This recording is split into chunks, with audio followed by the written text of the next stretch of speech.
Hey guys, it's Ahmer here, and here we are back with another episode where I take you guys along with me on my collecting journey. And what did I find at Torg?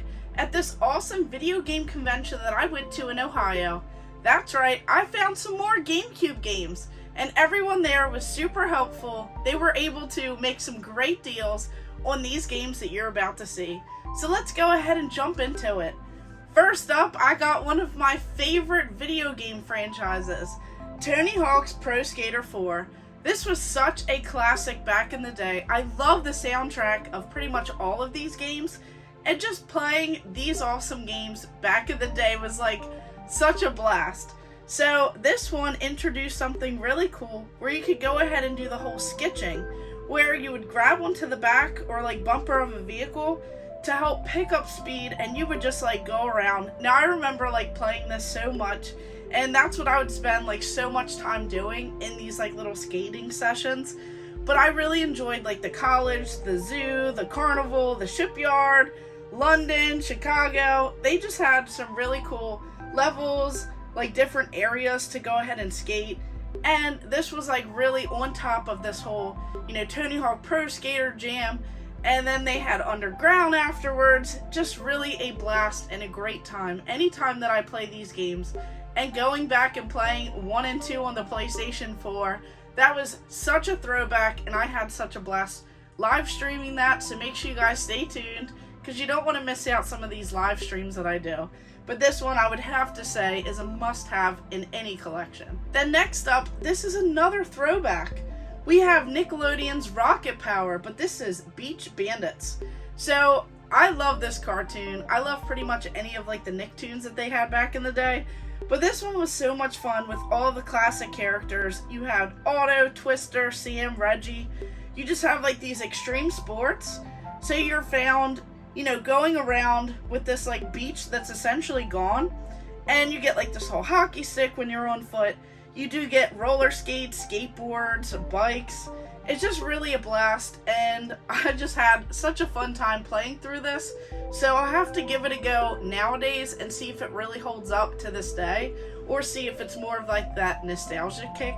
But let me know, did you guys love this cartoon? Was it totally awesome? Let me know in the comments below. And of course, if you are enjoying this content, make sure you hit that subscribe button and hit the bell notification, because you don't want to miss out on any videos that I do in this awesome series. And then next up, I scored this game. This is an awesome James Bond video game. We have 007, Everything or Nothing. Now this is a game that I believe I played, I think on like the PS2 back in the day, so I'm not really too sure how it stands on the Nintendo GameCube.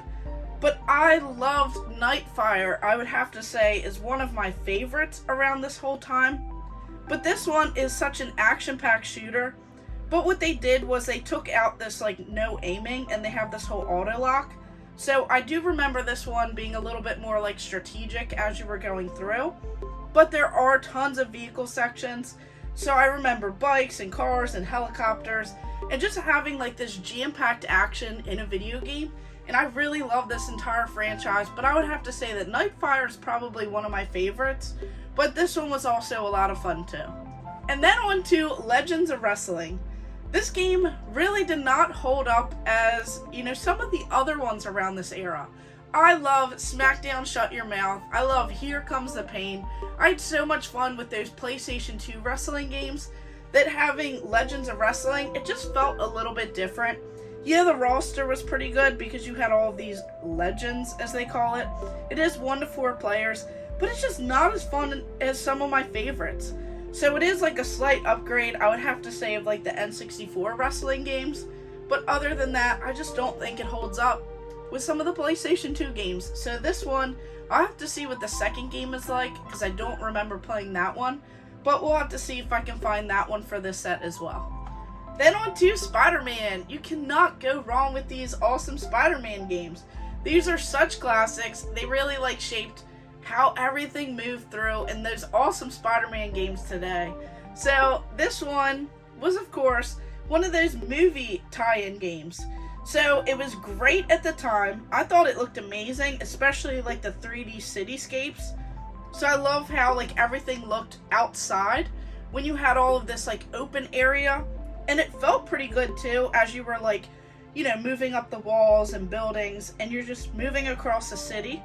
It did control pretty well as well, from what I remember. But the problem is when you are inside, some of like the camera angles, it does feel a little bit tighter, but it was still such a fun playthrough, and I always had such a blast playing this game.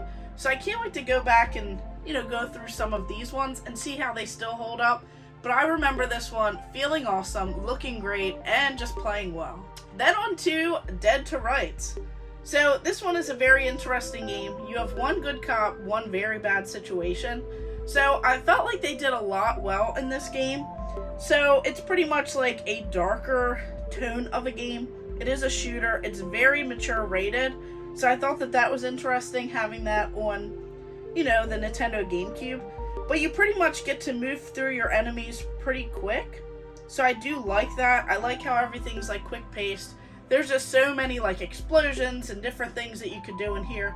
There are mini games as well, but that's kind of where the mature rating comes into play. So I want to know, did you guys remember this game or even give it a try back in the day? Or what did you think about it? Then on to this game, we have the Ant Bully.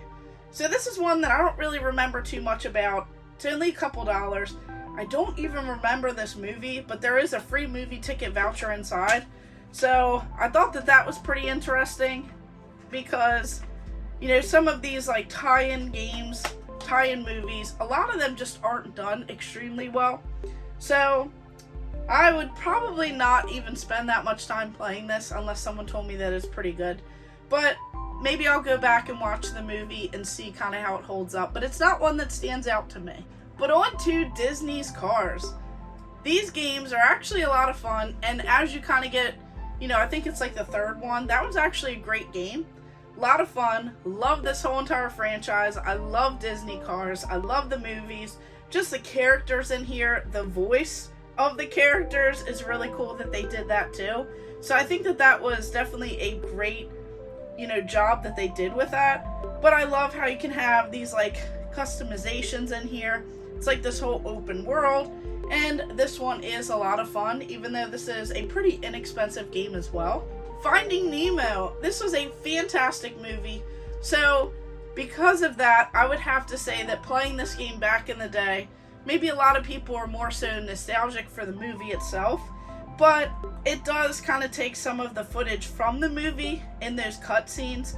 It is like your side-scrolling perspective, and you get to like swim through these rings. But this game, I probably wouldn't play it today, but just because of the movie and being so beautiful and so awesome, I could see how some people are, you know, super excited to play this or even have played this back in the day. But it's one that, you know, I don't really think is going to be like top tier or stand out. There are better movie tie-ins, but this one's not as bad as some of the others. This game I was really shocked with. So this is Mary-Kate and Ashley Sweet 16, Licensed to Drive. I could see what the hype was because Mary-Kate and Ashley were like everywhere. They had all these different movies. They were just really everywhere. So of course they had tons of video games. I remember them on like the Game Boy Advance. But this one I knew nothing about. This was actually pretty interesting, believe it or not. So you have all these different mini games. You get to race cars, jet skis, ATVs, and more. And there's just really a lot going on. So I just did not expect that. It's kind of like a board game style where you have different mini games. And I just love how there's like four-wheelers and all this other crazy stuff going on here. So it says, earn your license, customize your car, and unlock cool clothes and tunes.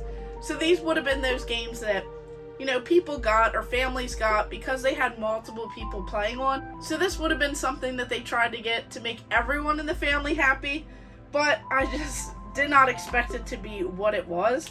I thought it was going to be something a little bit crazier, but it says right here, real games for real girls. So this is definitely something that they tried to do. They tried to, like, you know, pull on families and parents going out there and trying to buy games for the girls.